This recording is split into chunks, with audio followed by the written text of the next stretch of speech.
Now, from WYDC TV, this is Big Fox News at 10.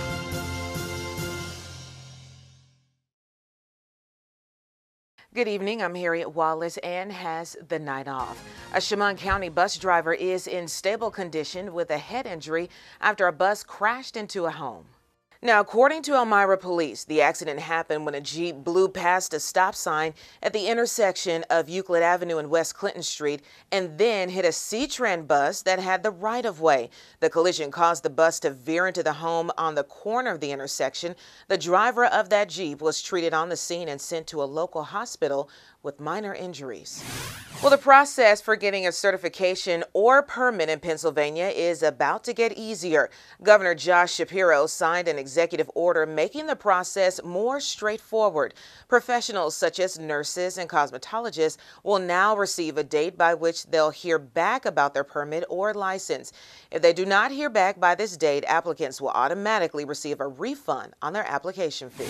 A local deli in Southport has been purchased to support a program that provides employment opportunities to people with disabilities.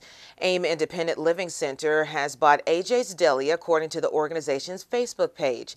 AIM said they work with many businesses that employ people with disabilities, but it would be even better if they had their own business to use for their supportive employment program. Habitat for Humanity has unveiled a new home in Corning for a local family. The home on Park Avenue was put together thanks to a series of local partnerships and volunteer help. The family paid for the home in sweat equity, which is participation in other renovation projects totaling 150 hours. The home was renovated as part of the Corning Housing Partnership, which finds areas in Corning with houses that need to be revitalized.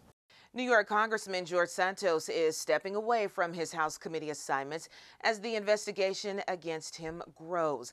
While many in both parties say he should resign, the freshman lawmaker says he's not going anywhere. Lauren Blanchard is in Washington with more. So we are now introducing a more involved process of furnace working for Make Your Own Glass. It's our paperweight project where you actually get to sit down at the bench, use the tools, and follow a brief instruction on how we actually make the glass. So you're driving the bus, we're here assisting you to make what you want. Right in time for Valentine's Day, you can make a rose or a heart for your partner with your own two hands. Our guests are always interested in doing things that are more hands-on, and I always encourage guests to do things that are more hands-on. And in terms of what we offer, this is about as hands-on as it gets. Once you gear up, you are the one on the bench, rolling the blowpipe and using the tools to shape your paperweight. So furnace working here at the studio is, it's an amazing process. The process hasn't changed in maybe 2,000 years. We show you how to shape the glass, how color is applied, and then depending on what your project is, we're going to either blow it up or we're going to sculpt it out of that hot molten glass. I even geared up and took to the bench myself to make my own paperweight. You can sign up today to make your own paperweight, like mine here, at cmog.org. Maggie Hall, Big Fox News, Corning. A new Make Your Own Glass experience has come to the Corning Museum of Glass. Tonight, Maggie Hall will show you how you can get your hands on some of this glass. It's been a rough start for embattled New York Congressman George Santos. Ow! Guys, you gotta relax. You're assaulting me. Now he will temporarily step down from his House committee assignments. Nobody tells me to do anything. I made a decision on my own. Aside from the slew of reports about the fabrications he made about his resume, family heritage, education, and so on, he's under a House Ethics Committee investigation for his financial disclosures. Confident you'll be clear. Confident I'll be clear because I have nothing to hide. He agreed with House Speaker Kevin McCarthy on Monday his presence on recently appointed committees has become a distraction for the party. I think it was an appropriate decision that until he can clear everything up, he's off committees right now. But that's not all. There are state and federal investigations into the Santos campaign finances, and reports found an unusual and highly improbable number of campaign charges just below the threshold to require receipts. Plus, he faces fraud charges in Brazil for using a stolen checkbook more than a decade ago. I don't understand what the play of the day is. We have said from the very beginning that George Santos is not fit to serve on any committees. According to a Newsday Siena College poll, in his district, 78% of his own constituents say Santos should resign. In Washington, Lauren Blanchard, Fox News. Corning Inc. recorded nearly $15 billion in sales in 2022. The company released its 2022 sales report that states core sales reached around $14.8 billion for the year, which is up 5% from last year. Corning also announced that optical communication sales reached an all-time high of over $5 billion. The company does expect their 2023 first quarter sales to be down due to pandemic-related disruptions in China.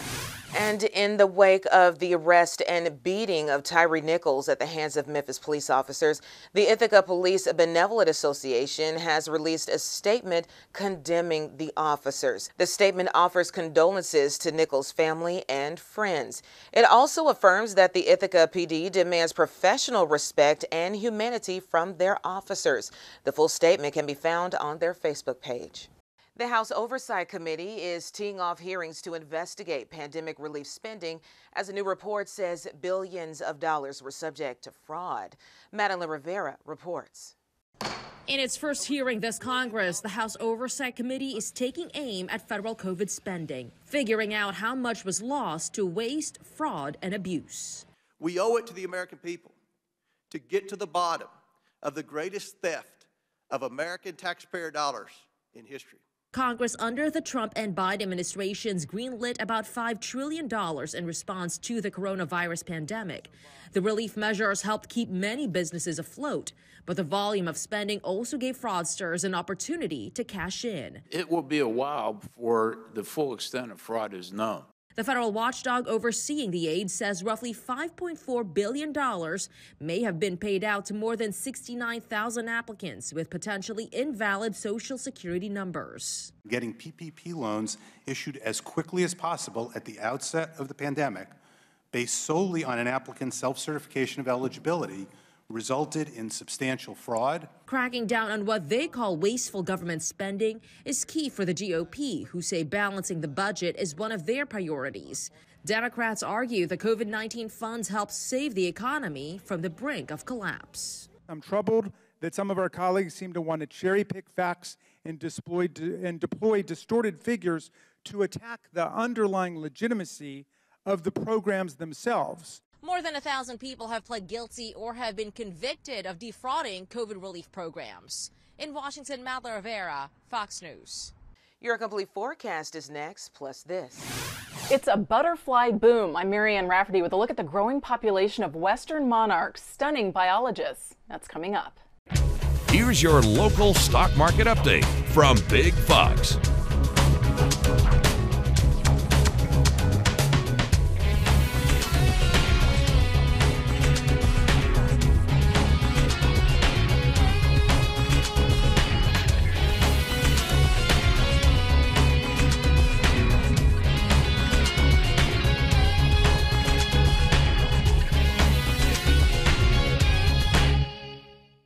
Now, your Twin Tiers forecast from Big Fox. We had a beautiful day for February, that is, that set up for our first day of the month. We were underneath some blue sky, temperatures held within the 20s, but a very typical February day. But some changes are ahead as we head into Thursday, and there will be a strong southwesterly wind in place. That's going to bring us some mild temperatures, but those winds that are going to be strengthening will be associated with a strong weather pattern. We're going to have these warm winds running up to a cold front that's going to drop quickly across New York through the overnight. It's going to bring us a burst of some snow showers Friday morning, and the dangerous cold will fill in as wind chills by Saturday morning could be approaching nearly the 20s to 30s below zero. So some dangerous cold will be in place. So as we head through our Thursday, quiet day. You're going to have that bright blue sky again, gorgeous weather with temperatures even improving up to 5 to 10 degrees warmer than what we saw today with that southwesterly wind. Now we're going to have about 5 to 10 miles per hour. We'll see that the wind gust potential returns as we head into the afternoon. But note that it is that southwesterly wind all day long. So that's going to continue that warming even into that sunset time frame, getting a little gusty. The strongest of the winds will be Friday morning when that frontal system passes. So there's that bright blue sky in all day. You'll look towards the Great Lakes as there's that frontal system after sunset and towards the midnight time frame. There's your push of some snow showers. And then with the strong winds coming straight out of the north, we're initiating some of that lake effect snowfall that will continue some light snow accumulation across the Finger Lakes. So up to an inch possible, looking at some isolated locations, maybe a little bit more depending on some of that lake effect snowfall and how long that frontal system can live with that burst of snow showers, meaning that we'll really lose that accumulation potential as you work towards that Pennsylvania border. But that's still enough by Friday morning to bring a few slick roadways. So again, burst of snowfall comes Friday morning. Thursday stays dry, and then the cold fills in. Now, from 37 of a high on Thursday into Friday morning, you're looking at dropping into the single digits and teens. That's a cold morning, but not far off from that average temperature. But it's the wind that's pairing up with it that's going to be coming out of the north that continues to push in that cold air. So from 10 from a low, you only have a high of 11. So there's not much warming. There isn't any warming. The cold air advection will continue to stay in place all the way into Saturday morning, where we are noting that by Saturday morning, Elmira will at least be into those 20s below zero. Some locations, especially farther off to the northeast that you are, that 30 below zero will be a possibility. So wind chill concerns are in place. Dress for those layers that needed to cover your exposed skin, limit that outdoor time. The good news is we make big improvements going from Saturday at 0. You do climb back up to 22, and then we even have 40s on the board by Sunday, and we stay mild into next week. More layoffs in tech and publishing. The CDC warns about eye drops linked to infections, and a daytime talk show is going dark after more than 20 years. Jackie DeAngelis has today's business briefs.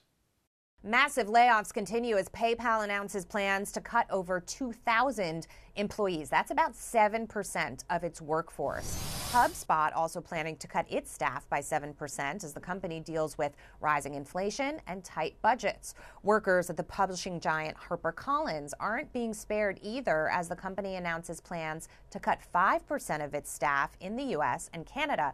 It comes as the company struggles with, quote, unprecedented supply chain and inflationary pressures. The CDC is warning about a brand of eye drops linked to at least one death, as well as dozens of infections in 11 states. The agency says at least 3 people were left with permanent vision loss after using Ezra Care's so-called artificial tears product. The CDC advises people to stop using the product until its probe is complete. And Dr. Phil McGraw announcing he will stop producing new episodes of his show at the end of the current season. He says he's been blessed to have done the show for more than 20 years. CBS Media Ventures says they will look to air old episodes. That's business. Boeing is saying farewell to its iconic 747 planes. The 747 program launched in the late 1960s. But on Tuesday, Boeing held a big send-off as the last ever Boeing 747 was delivered, marking the end of an era. Leadership at Boeing unveiled the plane at a large event in Everett, Washington. Roughly 5,000 people were in attendance, including John Travolta, who in addition to being an actor, is also a pilot. Also in attendance was the granddaughter of the person who designed the 747 and members of the team who built the first ever 747. He was just this really great, humble, wonderful man who always said it was a team. It wasn't me, it was the team. You know, they were the Incredibles, and it was never, I did this, it was the Incredibles did this. While the delivery of the last 747 marks the end of an era, officials say the plan is now to add an additional assembly line to build more 737 MAX planes. It's part of a long-term plan that involves Boeing adding 10,000 new jobs in 2023. The iconic monarch butterfly is not going down without a fight. Wildlife experts say the western population of the insect is rebounding after a devastating plunge back in 2020. Marianne Rafferty reports. Pesticides, habitat destruction, and climate change continue threatening monarch butterflies. It was just last summer the International Union for the Conservation of Nature listed the migratory monarch butterfly as endangered. But the western population in North America, which heads to portions of California for the winter months, is showing signs of recovery. This is really exciting. Biologists at the Xerces Society, a nonprofit conservation group, are now revealing the results from their recent count of western monarchs back in November. Volunteers surveyed 272 overwintering sites, estimating a grand total of 335,479 monarch butterflies. In 2021, officials counted nearly 250,000. To see that number tick up even more, a little bit modestly this year, is really a good sign. Wildlife experts say this second consecutive year of growth is incredible, considering the 2020 count yielded less than 2,000 butterflies. Still, 30 years ago, numbers of western monarchs were reported in the millions. We still have a long ways to go for recovery. Biologists are still trying to figure out what's behind the sudden butterfly boom. Some predict monarchs from the east, which usually migrate to Mexico in the winter, could be mixing in with monarchs from the west. The Xerces Society also does a New Year's count of the butterflies to see how the insects fared throughout the winter. Those numbers are expected later this month. Still ahead, people working remotely might be saving several things by working from home. What people are spending their newfound free time on, coming up. While it took some adjusting, the pandemic taught many of us it's possible to do our jobs from home. Now, a new study is revealing just how much time the average employee is saving by not commuting to the office. Ted Lindner takes a closer look at how people are choosing to spend their newfound free time. While the topic of working from home can be polarizing, a new study from the National Bureau of Economic Research finds employees who don't commute often spend the time they would be traveling to the office working instead. According to researchers, working from home saves the average American about 55 minutes of traveling per day. But while the average person dedicated 40% of their saved time for doing extra job assignments, about 34% was devoted to leisure activities like exercising and reading. And 11% was committed to childcare. People have learned that if you can work remotely, a lot of things can get done, and you can balance your personal and your work life better in many situations. Besides creating a smoother work-life balance for many people, working fully remote or doing a hybrid scenario also saved people money on transportation. But while the study found remote work had people working more, business experts say not being in the office has made some people nervous about how their bosses view their productivity. One thing that remote workers suffer from is that nobody sees when they do their work. So there has been a study that showed that people engage in increasing spontaneous one-on-one video meetings simply to make sure that they're being recognized for being present, for being engaged. We've been hearing about a lot of tech layoffs, though overall job openings actually rose sharply at the end of last year. The number of job openings increased to 11 million on the final business day of December. That number is much stronger than economists were predicting from the Labor Department's Job Openings and Labor Turnover Survey. The largest number of job openings was in accommodation and food services, which includes restaurants and hotels, followed by retail and construction. Mortgage demand dropped last week. Total mortgage application volume fell 9% compared with the previous week. That's according to the Mortgage Bankers Association's seasonally adjusted index. The average for a 30-year fixed-rate mortgage declined to 6.19%. Many social media giants currently allow 13-year-olds to join, but some child psychologists say these apps can be harmful to children and adolescents. Dr. David Nathan says social media apps are designed to put users in uncomfortable situations because it gets reactions out of people, and that's not an environment you want a teenager or preteen to be a part of. They're very effective in improving our moods in the short term, but when used in excess, there are significant risks to our health and well-being. A new study out this week also looked at screen time for infants, showing it could impair their academic achievement and emotional well-being by the time they reached 9 years old. The American Academy of Pediatrics discourages all screen time before 18 months, except for FaceTime or other video chats. Dr. Nathan says it can distract them from what they should be learning instead. Stay with us. We'll have more right after this. We want to leave you with a smile. A family of die-hard San Francisco 49ers fans had an unexpected delivery during the 49ers win earlier in the playoffs. That delivery, the birth of their new baby girl. The parents say mother Nadia started having contractions in the first quarter of the game. With no time to get to the hospital, delivery was in the bedroom. After baby and mom were safe, the family still got to catch the final quarter of the game and see their team win. The couple says their daughter, Malika Purdy Roberts, was born weighing 7 pounds, 14 ounces. I'm Scott Beadle. Thanks so much for watching.